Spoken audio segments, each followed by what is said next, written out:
Hi everyone, welcome to my Chasing Time poetry vlog series. The poem that I'm going to be focusing on today is on the topic of mental health. The poem is called Doctor Doctor.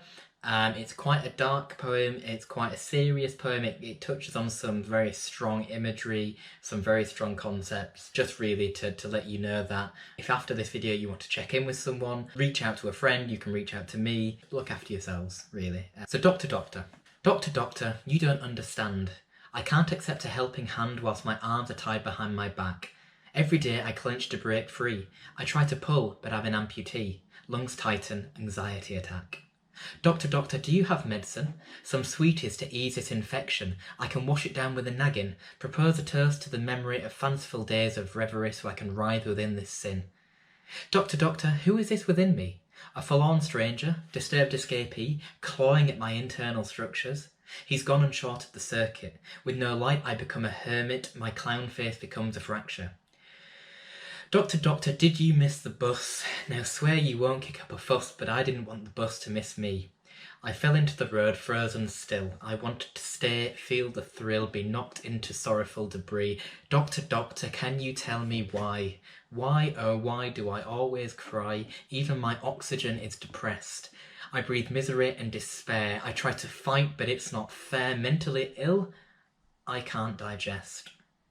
Doctor, doctor, take a look inside. I'm an open book, I cannot hide. Can you see my scaly demon? Its tainted claws wrapped around my throat, dribbling seepage on my suicide note, the crack in my disposition deepens.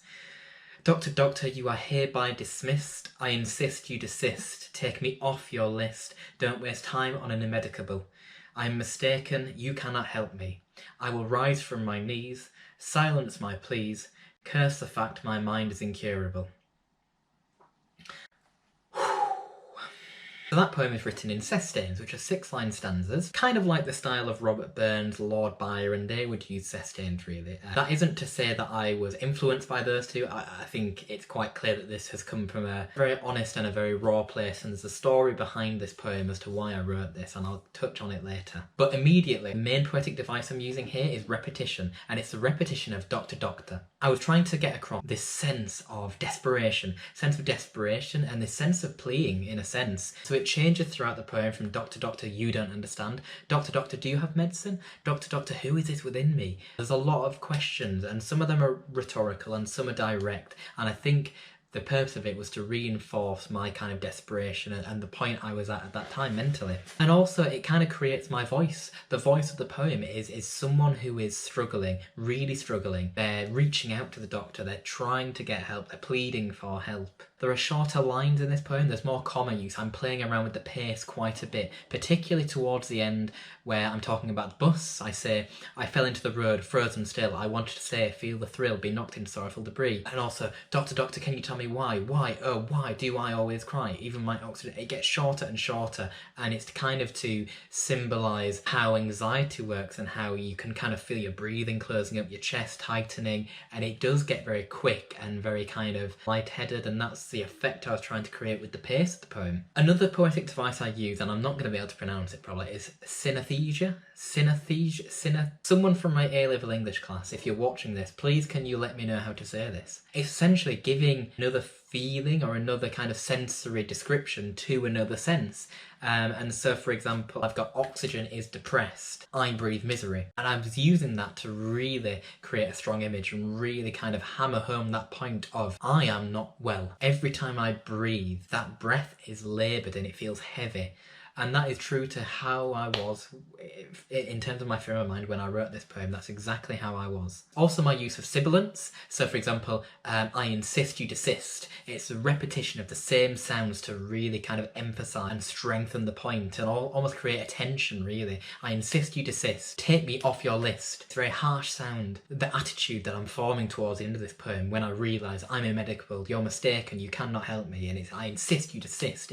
It's becoming a bit bit confrontational in some respects. So this poem, the context around it, this really reminds me of why I wanted to put out this book in the first place, which is to create awareness, more awareness of mental health, but also to normalise it. I fully well knew that I had to expose maybe some of my darkest mental health struggles, and so explaining this poem in particular will do that, and that is why I've chosen Doctor Doctor. I look back on this poem and I feel every bit of pain and every bit of numbness and every bit of fear that I had at the time. It's a horrible poem to look back on, yet I'm proud of it. I had a summer where I completely collapsed. All of that depression, all of that mental health had been bubbling and bubbling and bubbling until one day it just exploded. I was in a really bad place. I was in Aberystwyth over summer on my own. There was an incident involving a bus. For a split second, I was so not with it, in so much kind of emotional pain. I was essentially, it's really, for a few seconds I was going to let that bus hit me. I don't know why, but it was very real, it was very scary, and it was almost like being in a trance. Like, it was an out-of-body experience where I could almost see myself from the curb. I could see myself stood in that road, not moving. The bus driver honking his horn completely jolted me out of it, and I moved out of the way, and then I said, shit, I need to see a doctor. And that is something that I've been putting off for years, and people have been telling me to go see the doctor, but I've been putting it off, and that was the turning point for me. I went to see the doctor. I got diagnosed with very serious depression, anxiety. I was given medication. For the first time I said, I need to go home. I can't look after myself. And I remember that was the hardest few months of my life because I had no idea what was going on. Everything had just been given to me in the form of medication. And I just felt ashamed, I felt confused, I felt broken. I didn't want to talk to my parents about it. I didn't really want to talk to my friends about it.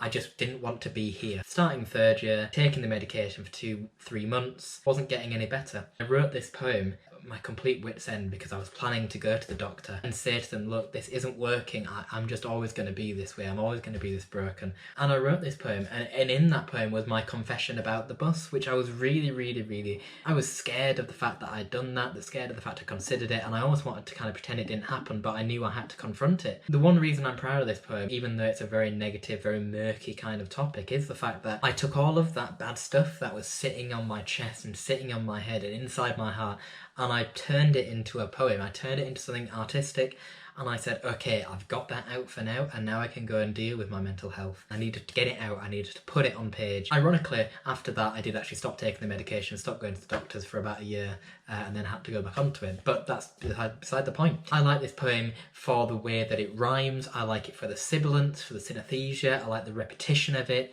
I just like that I've made it very visual. It's brutally honest, but it is about the very depths of poor mental health. It's about how dark it can get inside one person's head, and I was really worried. I put this poem out before on my website, and I've shown people this poem before, but I've never really spoken about it. The reason for that is that I was worried about what people would think of me at that time. I don't know why, and I guess maybe it's got something to do with stigma, maybe it's to do with my own feelings and the way I handle shame. In putting this out here, hoping that it's going to help other people, in a little way, in a little sense, I'm doing it for me as well, because there's things that I need to become comfortable with. I have had, and sometimes still do, have very bad mental health.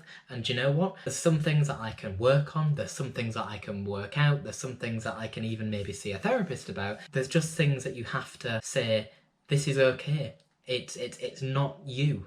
You know, this is not your fault. It's almost like my public kind of confession to say, hey, do you know what? This can happen. It doesn't always have to be someone that you see in the news. The one thing that I always say to people, and I always recommend to people, is the minute you start comparing yourself to someone else is the minute you make your mental health 2 times as bad. If you see somebody, or you know of somebody whose mental health is so poor that they've tried to take their life, and you think, oh gosh, that's terrible. I haven't felt like I want to take my life, therefore mine isn't real. Mine isn't as bad. I really shouldn't be wallowing because actually he has it worse or she has it worse, and that is the minute that you make your own mental health worse. This is all relative. Your feelings, if you're feeling depressed, if you're feeling anxious, that is a crisis within your own head, and only you can understand how you feel and what is going on in your head. It's so important to remember that if we want to strive towards learning how to handle our mental health. This is my way of saying, do you know what? Back then I was really struggling and I did something about it. I wrote a poem. It didn't cure me. In no way did it cure me for many years,